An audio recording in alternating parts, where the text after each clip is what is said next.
Olá, bem-vindos, bem-vindas ao Cultura em Foco, no canal do Instituto Legos. Vocês sabem, né, que aqui nós sempre mostramos resenhas de filmes, de obras, de exposições, de tudo que está ligado à cultura, à arte. E hoje eu vou comentar com vocês a obra As Duas Esposas de Tisíbali, da escritora Eve Guldensnyder. Bem, essa obra, As Duas Esposas de Tisíbali, é uma publicação de 2025, elaborada pela editora Ventana. A autora, Eve, é doutor em ensino de ciências e matemática no FECIM da Unicamp de Campinas, São Paulo. Também foi professora universitária durante muitos anos, atua como escritora ficcional e, ao mesmo tempo, é biógrafa no site Histórias que Contam, cujo link segue para vocês. Vale conferir, há histórias lá muito boas, não é? Bem, quanto às duas esposas de Tisíbali, a obra concentra a narrativa do assassinato de Tisíbali. É um fato que, aliás, né, o assassinato aparece quase ao final da história. Mas aqui não há spoiler, porque isso já está na resenha da contracapa do próprio livro, né? Há um assassinato. E esse assassinato envolverá duas famílias. Depois da morte de Tisíbali, um advogado reunirá as famílias para comunicar o falecimento e a existência das duas, vejam só, das duas esposas e respectivos filhos. Bem, justamente a autora divide a obra a partir dessas famílias, das esposas, do próprio marido e das pessoas com quem ele tinha apreço e mantinha amizade, né?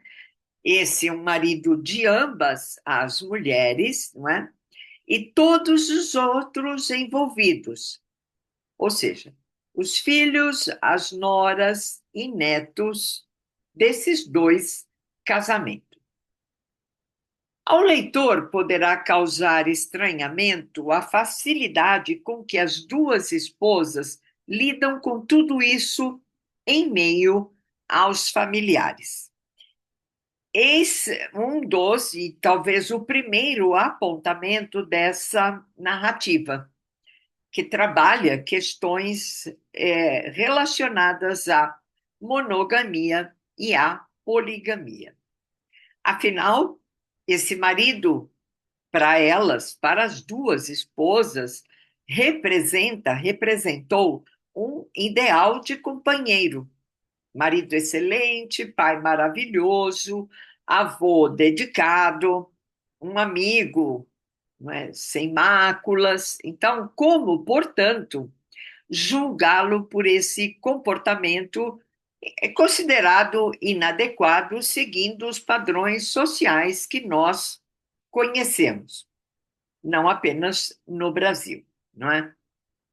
No fundo, porém, toda a narrativa servirá como pano de fundo, mas não sem importância, essa narrativa das esposas, dos filhos, né? É um pano de fundo, mas não significa que não tenha uma grande importância para que a autora também discuta questões relevantes ao nosso contemporâneo, principalmente o relacionado ao conflito Israel-Palestina. Bem, trata-se de uma família de judeus, as duas esposas, Tessibali também era judeu, portanto, todos os filhos e netos nascidos de um ventre materno judeu são assim considerados, né? Mas esse conflito Israel-Palestina vai tomando forma e faz com que a gente tenha que refletir sobre isso junto com essa família. Então, por meio dessa trama que deveras apresenta-se, inclusive bem humorada mesmo, pode parecer incrível como é que é possível manter o bom humor diante dessa situação. Mas o bom humor aparece exatamente pelas circunstâncias, não é? Duas mulheres, vários filhos, enfim, duas famílias, a princípio, e veremos, né, muito distintas, não é? E, obviamente que esse bom humor faz com que a autora encontre soluções para que os capítulos sejam apresentados, não é?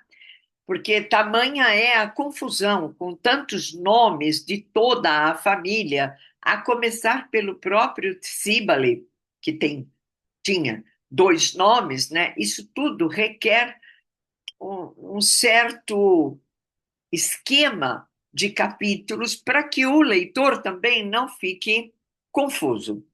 Então, a autora está colocando em pauta, aliás, segundo ela mesma, na orelha do livro, não é? Abro aspas, a autora diz: a sublimação de uma dor pessoal e coletiva.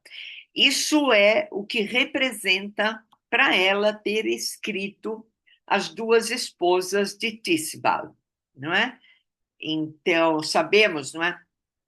A sublimação, um termo psicanalítico, é exatamente esta maneira de nos recompormos por meio de uma fala, no caso de uma fala verbal, uma escrita à literatura, não é? Bom, de que é que se trata essa sublimação de uma dor pessoal e coletiva? Trata-se desse conflito, mas também, e com foco central, dos recentes acontecimentos ocorridos em 7 de outubro de 2023, quando um ataque terrorista sequestrou, matou, vitimou muitas pessoas, entre elas mulheres estupradas e crianças, não é? Esse é um atentado extremamente grave. De lá para cá, quer dizer, do atentado para cá, este conflito Israel-Palestina intensificou-se de uma maneira que uma incessante guerra tem sido travada. Dentro dessa guerra, uma das violências atinge o personagem da narrativa, Sibali, e isso leva, não é, seus familiares a extremos em suas vidas. Afinal de contas, o assassino dirá, não é? Ele matou porque queria matar um judeu. Uma espécie de justiça com as próprias mãos que tem acontecido dos dois lados do conflito, não é? Então, Sibali é atingido em cheio como um representante dessa comunidade e mostrando aí a raiva, não é, que aparece em todo o conflito. Não digo outros detalhes, porque a narrativa merece a leitura, e vocês descobrirão, inclusive, quem foi o assassino de Tissibali e depois quem vai assassinar esses assassinos. Uma rede de vinganças também percorre toda a narrativa. Dessa forma, a autora consegue